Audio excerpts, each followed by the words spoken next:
Okay, so today we are on lesson 9, volume of prism. So we are going to find a volume of a prism, and a prism is a three-dimensional figure, such as one of these little cubes. Okay, so it's not a square. Square is flat, so it is a prism because it has sides and it takes up space or volume. So volume is the amount of space inside this figure.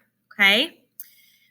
So you can either use the formula below so either one. So we have volume, length times width times height, or we have this. So what we're going to use is this one. So volume equals length times width times height. Okay? So that's where the L, the W, and the H are from. So V for volume equals length times width times height. So V equals L times W times H. Now, if you look, we're going to also practice with some real world problems. So we're going to look at this. Okay, this is like a cooler that you would take like on a picnic or out fishing that holds your food.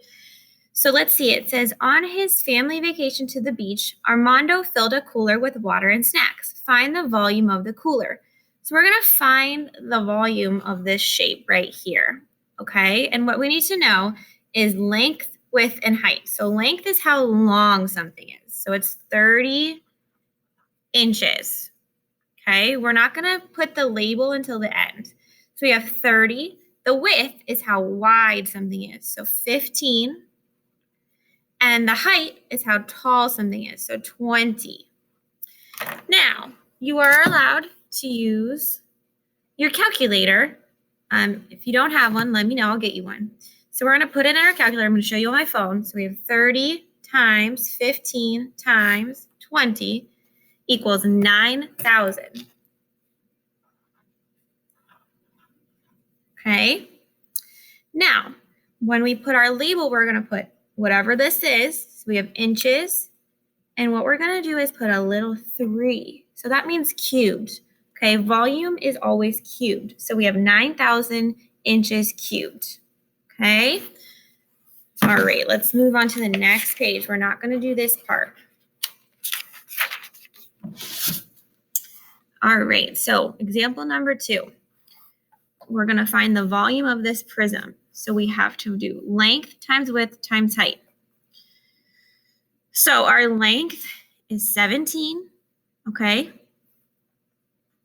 times width is 7, and height is 9. So now what they're saying is that you can, okay, so we're going to multiply 17 times 9. So we have 17 times 9. They're saying to do that first because of the parentheses times, 7 times 9. 7 times 9 times 17, which equals 1,071. And we're going to do our label, so centimeters cubed. Okay? Now, let's try guided practice. So we have length times width times height. So our length is going to be 11, so 11 millimeters. stands for millimeters. Times width, the W, which is 7, wide, and the height is 9. So we're going to multiply